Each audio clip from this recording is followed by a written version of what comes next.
Welcome to the Ink to Film podcast. I'm James. And I'm Luke. And this week we are off again. I know we were off last week. We're off this week as well. I said in our last episode, I'm shooting a feature film. It's going to be like 15 days over 3 weeks, crazy long hours. So forgive me. We're gone for a couple of weeks. We miss you guys, but we're coming back soon, I promise. Yeah. What are you doing on that film? What's your role? I'm a second assistant camera. So I'm working in the camera department. Cool. Yeah. This is funny because this episode will be dropping like in the middle of me working. So it'll be an interesting experience to hear this later. But this episode that we covered was on Watchmen. This is going to be the bonus. Basically what we're doing is we're releasing Patreon bonus content into the main feed since it's been quite a long time since it originally released to cover this week. Yeah, back in 2019, this one. Yeah, and so we covered Watchmen and the Alan Moore graphic novel, and then eventually the Zack Snyder film. We talked to Daryl Gregory on that episode about it, and then this series came out. It's a good episode. I recommend it if you haven't listened to it. Yeah, it's a good one. And then the series came out, and we were so excited about it, and there was no way we couldn't cover. There was no way we weren't going to cover it. So we found a way to do it in the bonus episodes, and honestly, like my memories of the show are so fond. Like I absolutely love this show still. Yeah, we had a great time with it. I know that it's somewhat divisive, but I think that that's the way it should be for this kind of material. It needs to challenge people, and yeah, we both loved it. I think in this thing you're about to listen to, we talk about how we were texting each other throughout the show. Clearly, we were both excited. I will give one big spoiler warning here, just in the sense that we launch into it pretty quickly and get into heavy spoilers. So if you haven't seen the entirety of the show. And this is a show that like has mega reveals. It's better to listen to this after watching it. We don't do like let's give a spoiler-free review of this. Like we don't really do that. We launch right into it because we had so much we wanted to talk about. There is also some very light spoilers for The Leftovers, which is another Damon Lindelof show. We kind of got excited and mentioned some things, but it's not like direct stuff, but it just kind of general vibes from that show that it's kind of spoiled a little bit. So if that bothers you, I just want you to be aware of it. But if you're okay with that, or if you've seen the show, then you should be totally fine. Yeah, again, love the show so much. This is a former Patreon episode, so if you're interested in getting this much earlier, because this came out in 2019, check out our Patreon, patreon.com/inktofilm. Yeah, we just recorded a Murder on the Orient Express episode for the 2017 Kenneth Branagh version. That should be coming out this month over on Patreon. It might be out now. I'm not really sure when we're going to drop it, but check that out. We also do all kinds of other different experimental things. Like we recorded us reacting to playing a video game recently, the Scott Pilgrim video game. So we try different stuff on there, and if you want to be a part of that, we'd love to have you. And next week, we'll be starting our coverage on Kurt Vonnegut's Slaughterhouse-5. So Look forward to that. I know in the last episode in the intro, I had mentioned how excited I am. Still that excited a week later. I can't wait to get started on that. So look forward to that. Yeah, one of my favorite authors. I'm excited to see how it holds up because it's been a while since I've read any of his stuff. I hope it does. So yeah, definitely look forward to that. And hopefully you enjoy this episode on the HBO series Watchmen. I'm so glad that in some way we've decided to talk about this because like I just honestly kind of wish we had just like rolled straight into covering the show in some capacity from our Watchmen coverage. But I mean, there was no real way for us to do that. So I love that we're getting to talk about it here. Yeah, I mean, there would have to be an alternate universe where one of us is blue and has powers and is able to set up a situation where we're full-time podcasters and can... Because I feel like we would have had to branch off and had a separate podcast devoted to the Watchmen. Otherwise, we would have had to stop what we were doing for this. You know what I mean? It just didn't fit. As much as I agree, it would have been fun to do, to like react episode by episode. I would have loved to do it, but we couldn't do that and continue to doing the film the way that we wanted. So we're going to do this instead, which is going to be, very light touch sort of thing. We're not going to get into depth on it. We just don't have time for it. But it is at least a way for us to kind of weigh in on where we're at with the series. I mean, I think we've mentioned it in other episodes here and there, just talking about how we've been watching it and how amazing we thought it was. But I just think back to when we were covering Watchmen, and even when it was announced that Damon Lindelof was going to be doing this show, I was excited about it. Both of you and I have talked a lot off the podcast about how much we love Leftovers, and it I don't know, that show really, really stuck with me, and I think about it all the time. And this, for me, when this show started up, immediately felt tonally like it was filling that void. Like it was just right in the same perfect spot that I like, I don't know, it was just something that was missing. And like, as soon as the show started up, I was like, I was on board. And you know, the first couple episodes were great, and it just continued to build. And it, I mean, viewership shows that like it became this huge phenomenon. That's basically where I'm at with it too. It definitely harkens to Leftovers. I think it also harkens to some of the best of Lost. Really just strong character work, exciting scenes. At times, Leftovers could be a little difficult to get into, and I think that is somewhat true here as well. I know some people struggled with early episodes. I've heard a lot of people, especially with episode 1, found it a bit off-putting, and I get that, and I think you have to be used to Lindelof's style and sort of trust in what he's doing and like believe that he's going to carry you somewhere worthwhile. And Leftovers went a long way to sort of establish that trust for me. But I think a lot of people came into this show not having seen Leftovers and maybe only seeing Lost and being a little bit burned and questioning whether or not they want to trust him, right? And so I could see coming into it and being skeptical, but now in the fullness of the entire season, I guess we should also say we're going to probably spoil the season here when we talk about it, right? So if you haven't finished all of Watchmen, we're going to get into it. So maybe this won't be for you until you do finish it. But maybe just before we get into it, we can just say it has our full recommendation. Go check it out. But now we're going to get into spoilers. Anyway, I feel like I'm scattered. What was I saying? You were talking about just people coming to it and it being kind of not an easy thing to approach. Right. Yeah, and I think that is mostly true. And yeah, like I said, my experience with Leftovers, I think, helped me give Lindelof the time to develop a story. And by the end of it, he did that. And I think everything reflects back on the season in a way that makes me really want to rewatch. Yeah, because it seems like everything was planned from the beginning and meticulously crafted into this, like, you know, I mean, it's a symbol in the show, so I'm going to use it, but like a watch, like a clock, right? It's this finely crafted thing that you can't see it till the end in its totality, but then once you can, it changes kind of the way you look at everything. Yeah, I mean, a couple of things here. If you had told me when we were at the outset of this show that it was going to encompass all of the things that it was going to try to tackle, it's so dense and there's so many different things going on. And if you had told me, I would have been like, there's no way he pulls it off, especially because Watchmen fans and just Watchmen in general is this like really hard thing to hold in the palm of your hand. Like as some to say like, I'm going to make something that's in the same universe and not have it be all of the same characters and introduce all these new characters and all these new scenarios and everything. Like that was such a tall task, and they pulled it off. But you were talking about it not being very approachable, and I think the other thing is it's the 1-2 punch of like Lindelof and Watchmen. So it's like if you hadn't read the comic and you weren't familiar with the comic, then you're like, I just can't even imagine if you're not a fan, if this is your first exposure to Lindelof and you hadn't read the comic, I don't even know what that would feel like. Or seen the film, or seen the Snyder film. Because some people didn't have any background at all, and went into this. And I can see it maybe being difficult for that. I mean, and that's one of the things that is actually kind of impressive. Like, ultimately, this is a sequel to Watchmen through and through. And it feels like that to me. And I know a lot of people disagree. I mean, maybe not a lot. There is a contingent of people who disagree. And if you look at like user scores across the internet, a lot of it is pretty mixed.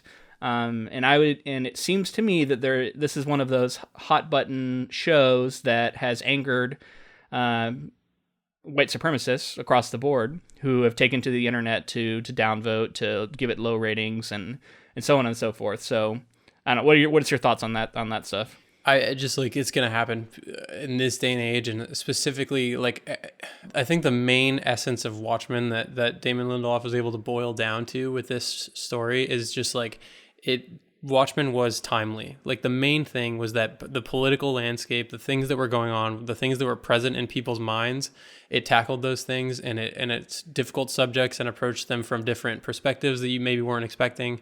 And this totally did that for the modern age. Like it just like everything that's going on right now, there's a commentary on it. And I don't know if you're gonna, I don't really give a shit about the user scores when it comes down to it. Like clearly, like there's always going to be a contingent of people who are just willing and ready to hate something based on whatever, like things that baggage that they're bringing to something. And clearly, this is about those things that that probably are hot button issues for them. But I don't know, this sort of idea that people aren't liking Watchmen because it's too political is funny, because clearly the original was political, and it always has been political, and it's always been about kind of stirring up the pot and like pointing fingers and that kind of thing. Well, and it's funny because in a way you look at the original Watchmen as being sort of edgy, right? In like the classic sense that people use that, like, oh, it's so edgy, it was so violent, it was so dark and sort of nihilistic in ways at times, and the way it sort of skewered American politics of the time, right? And that's all true. But in what's funny is I feel like that kind of stuff isn't edgy anymore. You know what I mean? Like what it did now is actually like the new edgy. You know what I mean? Like, I don't know. It found a new way to analyze all this stuff rather than rehashing a lot of the same stuff in the original.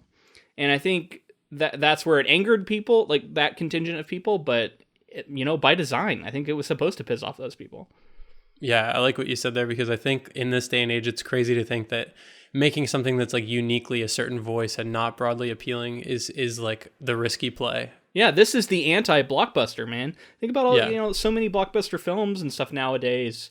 They try and play it so safe to try and appeal to a mass audience. And this is not that at all. It comes in and says, I'm going to anger, a large contingent of America with this show, and I know that should, and it's hilarious. And a lot of it's like, if we were just gonna jump to the last episode, that moment where he's like, or I guess it's the second to last episode, where Keen is like, "It's hard to be a white man in America." The people are saying this, and like the moment it was played as, I mean, maybe partially as a joke, but it's just, I laughed so hard when that happened, and like all that Keen stuff and the racist getting their due in the last episode, just like, I loved it, dude. It's just like, it's like, I don't know. I love seeing that, like somebody outwardly saying like, these are the bad guys. Yeah. Fuck these people. And like those people getting angry about it. It's hilarious. It's like, okay, well, if you're admitting that you feel a certain way, you're a white supremacist, and yet you're getting angered because you're the bad guy, and you're starting to see people pointing the finger and saying like, you're a bad guy. So, well, and I think you're also angered for those people are also angry about black people being centered in this show, right? Like this show is about black people and black people's struggles in America. Yeah. And even though this is an alternate history, and it shows it in sort of it kind of skewers it and like changes it and shows you a new light of it in some ways, but that's still what it's about at its core. So that alone is going to just piss off so many people. And, I just give him such credit for just going for it and saying, fuck it, I'm doing it. Because that's what's important in America today. That's the topic of the day. Mm-hmm. And like, I'm not one to speak about like, the plight of being a black person in America, but like that core story was so well crafted and so meaningful, and showing a family like this, and showing, I don't know, it just, this show means a lot to me. Like I am always going to remember it as one of my favorite shows that I've ever seen. And it just like, I was blown away, because the areas that I thought that a Watchmen show would go, directed by Damon Lindelof, a white guy, was not in this direction. Right. And it was just, I don't know, it was surprising, and I think that it was a cool story that needed to be told. So Lindelof is often described as someone who loves crafting puzzle box mysteries or puzzle box style shows. And I think that is still true here, for sure. Like, if you look at Lost as that, Leftovers is kind of that, and definitely this is that. But I found this to actually be, of all of the Lindelof I've seen, the most satisfying as far as providing answers to the puzzles and providing revealing, the mystery. Whereas so much of his other stuff, that's the thing people don't like, is it's all this mystery and no answers, and people get frustrated by that, which I can understand. But this isn't that. Yeah, the thing about the leftovers, just because we're here talking about letting the mysteries be and everything, is that I love that he was like, oh, like the ultimate not giving answers show is the leftovers. Yeah. Like ultimately you're left. It's satisfying. I found it to be endlessly satisfying because it's like, it's not even that you don't get answers. It's just ambiguous. Yeah. And so it's like, it's up to interpretation, and there's a little bit of that here as well. There's ambiguity done right, man. And, Leftovers did that. And if you look at something like the ending of The Thing, right, where it's like there's a few of these that you'll see that are famous ambiguous endings of like who is infected at the end of The Thing, what's going what's going to happen, and you don't know, and it's left for you to decide. And if you do that well, I think it can be some of the best endings that you can have, Right. because it asks you to think in a way, and it kind of demands, it kind of leaves you working it over in your mind, right? Like it doesn't give you the answer. And so I think you're touching on the fact that it doesn't quite show us for sure at the end that Angela has inherited Dr. Manhattan's powers, but I think every indication is that she has. So even that to me is like ambiguous only in a slight sense, in that we didn't actually see it. Right. I actually expected her to just find the egg and then it cut from there. Like I thought it was clear enough, but I guess the whole pool, like him being on the pool and it's going to be an important later thing. Well, he said, I need you to see me on the pool. Okay, so exactly. we're getting into some of the Manhattan stuff, which I was not expecting at all. I didn't think this show was going to be so much about Dr. Manhattan at its core. You know what I mean? But it makes such sense that it would be, because that is the thing. Like, if you have something that you feel like is the story left to be untold, like left untold in Watchmen, it is what goes on with Dr. Manhattan. Because like you have this godlike being still in existence. There has to be more story there, and essentially that's what this show is all about. But you don't know it until episode like fucking 8, right? Where it's God walks into Abar, I think is the name of the episode. It might have been 7. One of those episodes is where the whole thing just explodes for me, and I'd been loving it up to that point already. Like the flashback episode with Angela's grandfather was amazing. But I thought that was going to be the highlight of the show too. Like they like, I saw the teaser after episode 5 going into episode 6, and I was like, oh my god, this is it. This is like everything we've been waiting for. It may be the show. It may still be the episode of the whole show, but there's one or two that are in contention still. I just didn't expect it to go bigger than that. You know what I mean? I thought it was like, this is the self-contained story within the Watchmen universe that we're going to tell, and it's all right here. And then the next couple episodes, it was like everything was busted even further open, and we saw Dr. Manhattan. We saw all this craziness that went on. All the Lady True stuff is going to be really fascinating to talk about as well. Yeah. Well, and I really just want to get your thoughts on it, because I have been thinking a lot since I finished the finale about what this all means for the show. Like, what was Manhattan's plan? What was his purpose? Why do things go the way they do? Because whenever you have godlike powers in an individual who can see the future and yet dies in the course of the show, there has to be an explanation for that, right? And like, how do you square that? So I mean, I don't know. Clearly to me, there's so much left unsaid that I think that that it was set up for a season 2, which I was not expecting. I thought it was going to be wholly its own season, and I just think that there's a lot. I kind of disagree with that. I think that I think it's perfectly self-contained, but I think some of the answers are you have to work for them. I guess. I just think that like they have basically set themselves on a path. And I don't know, there's a couple things here and there, like the idea of like Europa now is like there's just a bunch of people there who were created by a god that are just living on a planet or a moon now, and they're just out there. Like there's potentially a story there of some kind. We have the Manhattan. I'm not saying there's not on. Stories that could be told in a season 2, but like I am of the camp of I hope they don't make one.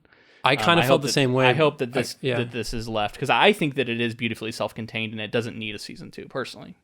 I kind of felt the same way, and that's exactly, I was like, oh man, like that's why during the finale when these things were happening, I was like, I don't really want there to be a season 2. Like, why are we going to lean into this, especially with the idea that like if Lindelof doesn't return, I don't want a season 2 personally.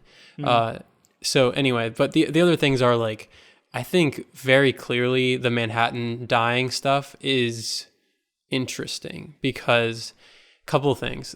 So Dr. Manhattan he perceives all time at the same time, right? Right. So he's perceiving everything at once. With some dark spots because of the whole tachyon particles and stuff. Tachyon, yeah. So say he's going into the situation, he leaves his powers in an egg, right?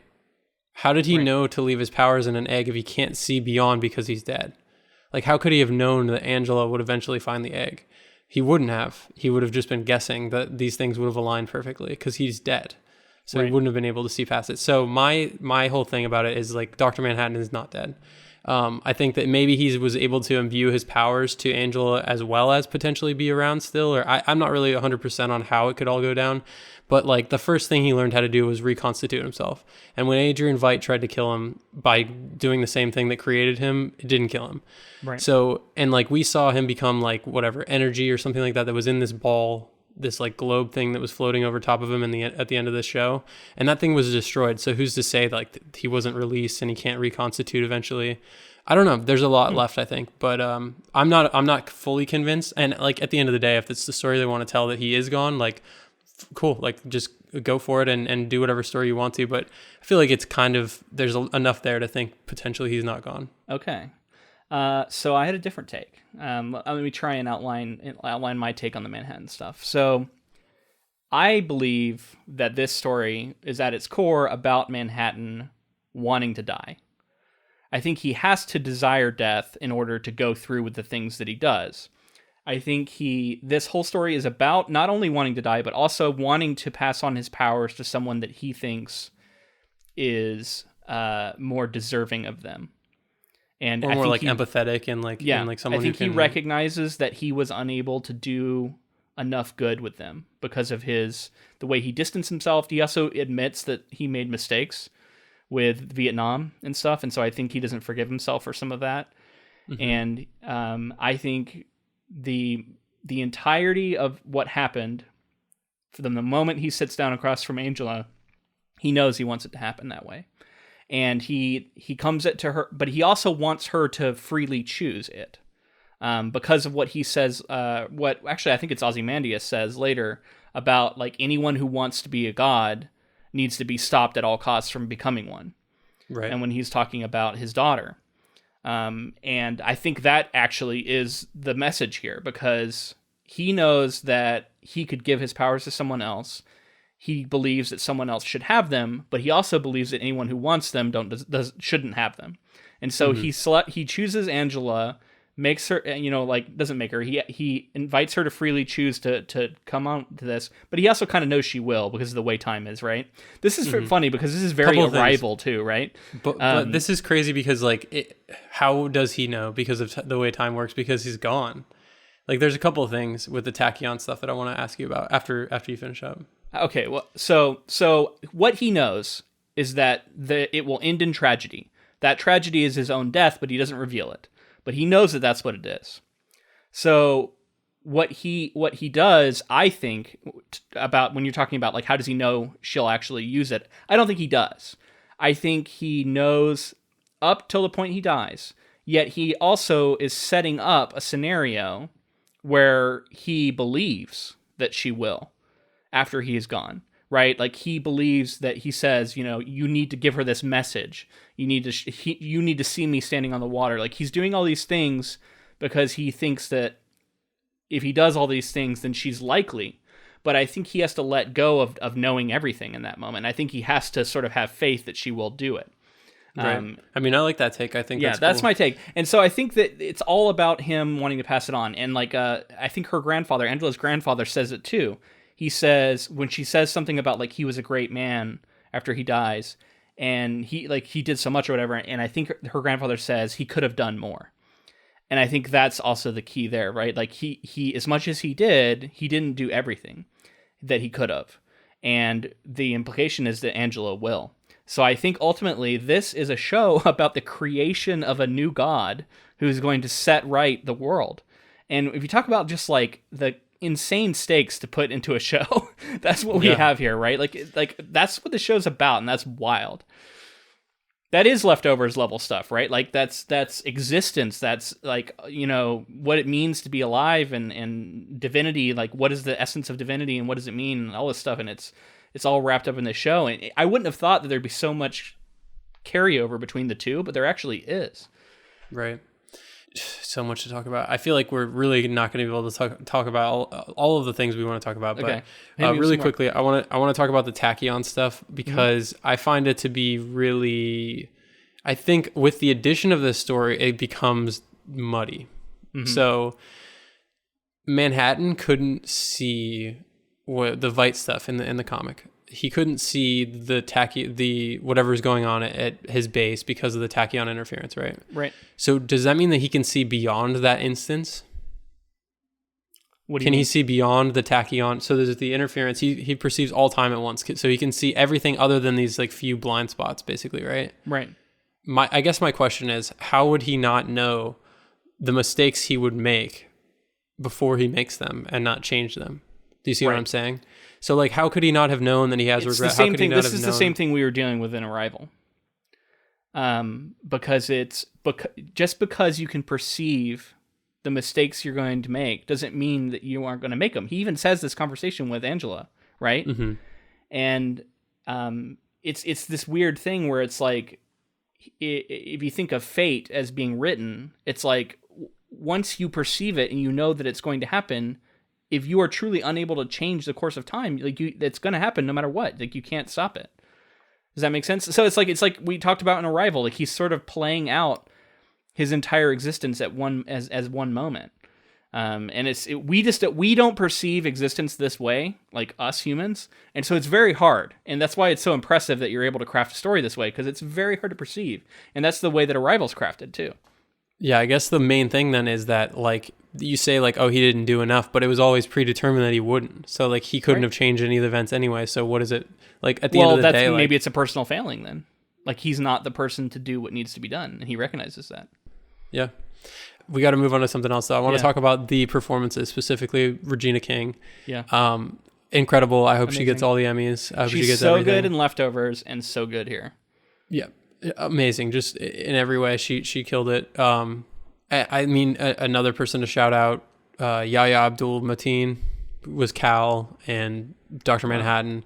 And, like, very interesting. I didn't know if we were going to see Dr. Manhattan, like, how they were going to handle that, if he was going to look like movie Dr. Manhattan, if he was going to look like how he was going to look. I think they handled it really, really well. And it was surprising in the way that they described, like, the appearance that he took on and everything. Like the way they explained it.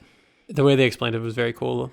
No, and it was such a deft maneuver, I think, to do it the way they did. The way they refused to show, at any point during the entire run, Manhattan's face, that when it was not him, when it was not that actor, right? Like they showed, I think, from the back a few times where it was a different actor, but they never showed the face. And what that does is it doesn't make a situation where you can feel like this isn't the real Manhattan, that other guy is the real Manhattan.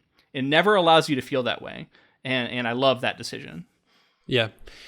Just a couple other people. Tim Blake Nelson as Looking Glass was great. His episode where we got to see everything that played out with his whole like origin story was insane. Jeremy Irons as Ozymandias, fucking absolutely incredible. So perfect. Louis Gossett Jr. who played or Louis Gossett Jr. I'm not sure which one it is, but he plays. I'm not sure. He plays the grandfather and Enemy Mine. Exactly. Yeah, that was funny that you pulled that really quickly. I think one of the first episodes you tweeted about that was funny. Yeah. But just to talk about that episode, getting the backstory of Hooded Justice, that was like something I never expected that we would see. What a fucking episode too, with the black and white and then the certain elements in color and just all the tricks and all the stuff. Like the only criticism that I can hear about this show that I can go like, okay, I'll grant you that, is that some people find it pretentious. It's something that I don't find, like, that's not a problem for me. It intends not to be, but like I can see it. And it is very over the top in some of the stuff it does. And this episode is amazing, but maybe you could say it's pretentious, but like honestly, I don't care.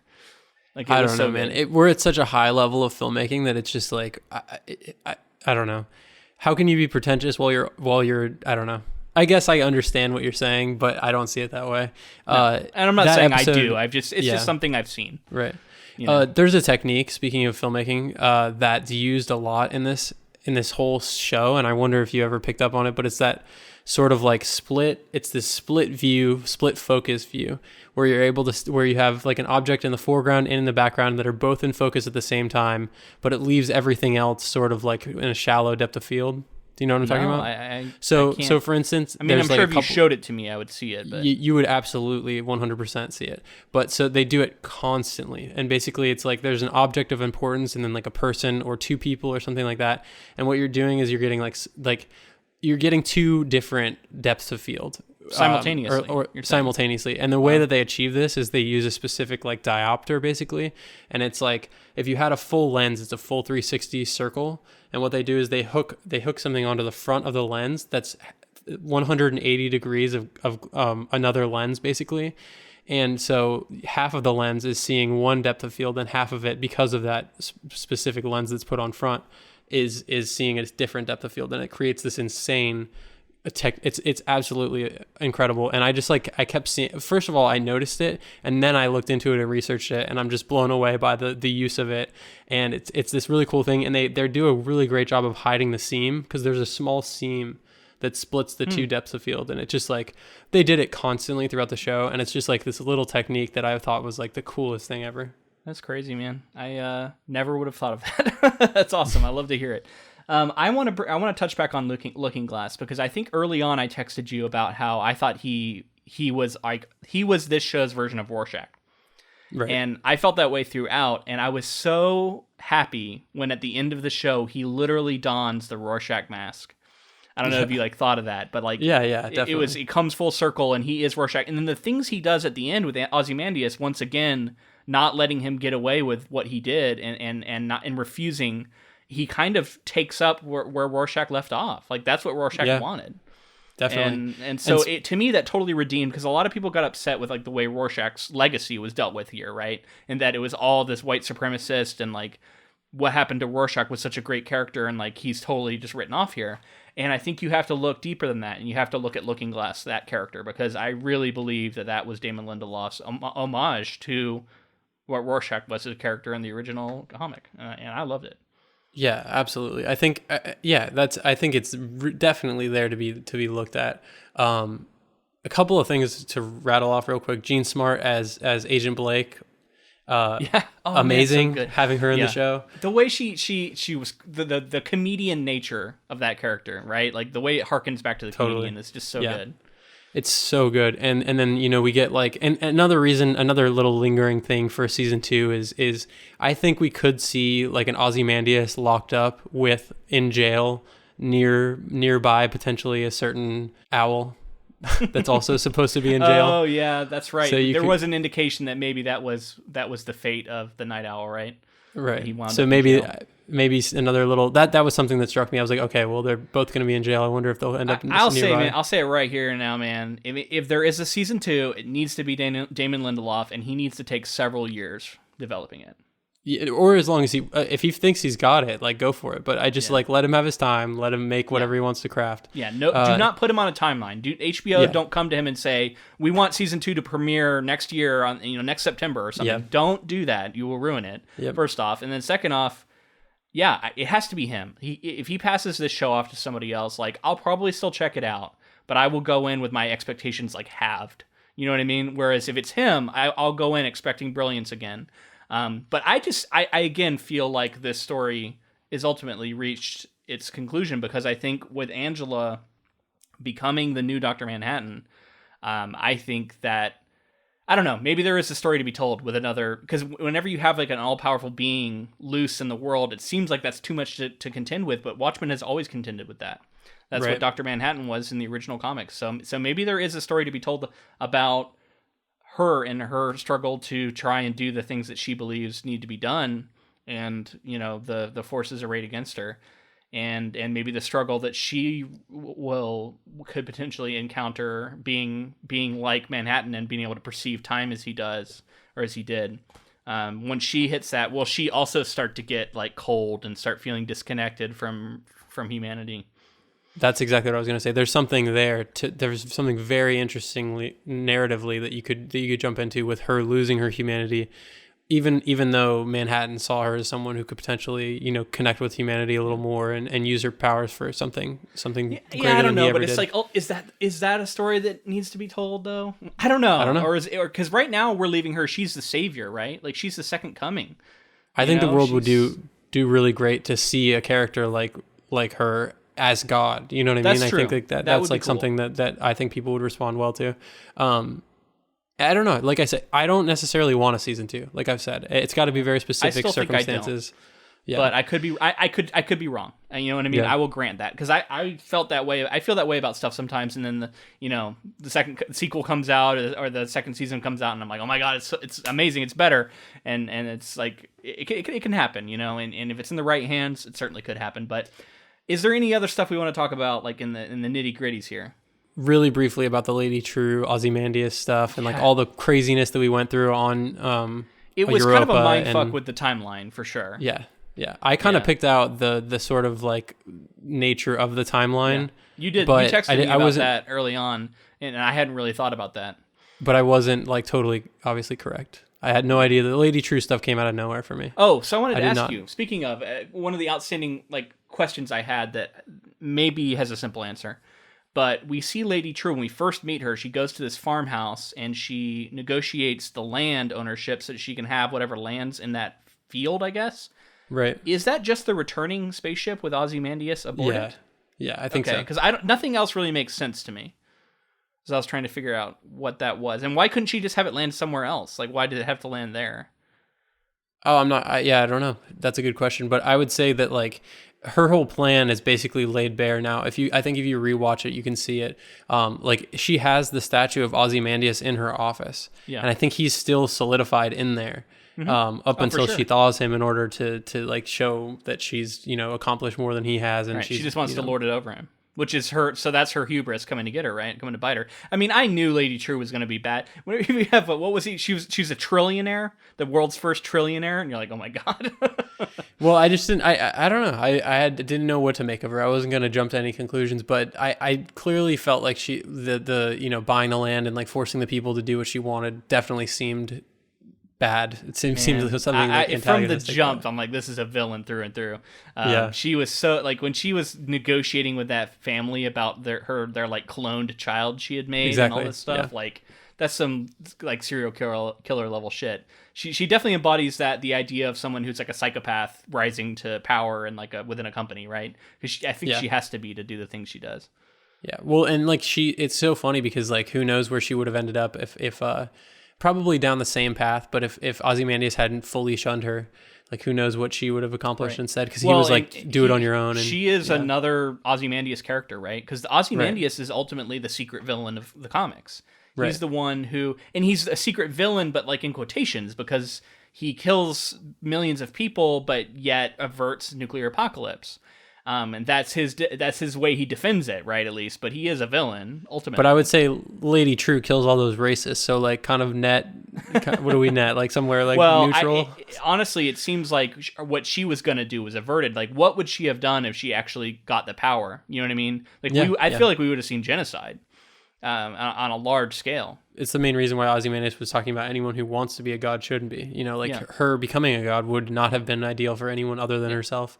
Exactly. Ultimately, we will all be worshiping her, is basically what he said. Yeah. Like, that's going to be the end result of this. I mean, I think it was pretty obvious, but like the Christ allegory that we got nearing the end with her, and sort of like she's like looking out to the cross and she has her arms outstretched, and that's when Ozymandias' frozen squids start falling down and they puncture her hand, leaving like a sort of like a nailed on the cross kind of thing. Stigmata, yeah, exactly. Yep. I just like, I don't know. There's a lot in this show. She desperately wanted to be the second coming, and it is a story about that, but it's not her. Right. She's the false idol. She's not it. It's Angela. And I love that it all comes back to that, right? And I also think that I don't know if this is like confirmed by the show. I'd have to rewatch it, but it felt like to me that, speaking of like what Dr. Manhattan couldn't see, he couldn't see the 10 years he had with Angela. Right. And could he see after that though? He could see after it. I think as soon as he got the thing removed, he was like inserted back into the timeline, and he could see everything up until his death. Right, but right before he put that thing in his forehead, could he see what happened after those 10 years? Yes. Yes. So he knew everything that was going to happen. Yeah, well, because he says it ends in tragedy. And he knew that she was going to try and save him and it wasn't going to work when they showed up at the house. Like, I think as soon as he got out, he was back in. But what's crazy is I think when he's in the box with all the lights pointed at him, all the clocks and all that stuff, batteries or whatever it was, he is somehow unstuck in time even more than normal. And he's able to perceive the time they were together. And that's why when he says, like, I'm seeing us together all the time we spent together, he's speaking specifically about, and I think we even see some flashes of the time when he was blind to that. So I think he's granted access to that. And so then you get the wallop of, like, 10 years of, like, a loving relationship with somebody occurring to you all at once. And so that's why it made, like, such a powerful moment to me. In terms for the story, I obviously grant everything that happened. It was worth it. It was great. But in terms of like transitioning from the comic to Dr. Manhattan in the show, do you feel like there's enough there to really show? Because he was very specific about not wanting to be tied up in humans, like their lives and the tangle. It's complicated and all of that. Do we really see enough of him on Europa, like failing at what he wanted to do or whatever, to really, I don't know, justify him coming back to Earth and getting tangled back up in humans' lives? I think it's just the limitations of storytelling in some ways. Like, I think it's like we see enough, in my opinion. I don't... Could they have spent more time with it? Maybe, but would it have been interesting? Right. I don't know. Yeah. I don't know, just something I was thinking about, because he was very specific, like, I'm out of here. And like then he was right back as far as we see these stories, 30 years later. Well, it's the problem is we perceive time in our way and he perceives it in his way. So it's like, why does he take 30 years or 40 years to come back around to humanity? If he can perceive it at all times, like what is that? But just because he can perceive it at all times doesn't mean that those 40 years don't still need to happen. You know what I mean? It's the weird paradox of it all. And so to him, it's like, yeah, he needed those 40 years to care again, I think, and to feel like it's worth it now to come back to Earth. And I think it's the realization that it's not him who's able to do it. And that's why I contend that this is ultimately a story where he is essentially recognizing that he needs to die in order for this to go somewhere different. And he is sort of inflicting this on Angela. And so in that way, it's kind of sad, but like, it's also it's tragic for him too. And I think he does genuinely fall in love with her. And, there was the moment where I was like, this is the moment. And I just love the way he like converses with himself across timelines. Like, it was so good. And then there's even little Easter eggs where he's like, when he's in the containment and he like says a line from the original comic when he's on Mars talking to, Silk Spectre about her. I think he like asked her what's the matter? Are you cold or something? Like, he was literally saying lines from the comic from when he was on Mars. I noticed that, and like, there's so many of these little callbacks to the comic that shows that as much as this went to its own place, it is firmly a sequel to Watchmen, right? And it's so cool. I got to rattle off some things because we're running out of time here. So just some amazing things. This sort of Vietnam origin story of Angela Abar and like all of that stuff that goes on is amazing. Yeah. The memory drugs that we're seeing, the sort of like, we can like, it's now nostalgia. Accessible and like nostalgia and all the things that it's amazing stuff. We haven't even slightly talked about Lube Man. The mystery of Lube Man. Did you read the PDpedia at all, or were you following any of that stuff? My wife read it and told me about it. So I haven't read it myself, but apparently that's where the answer lies.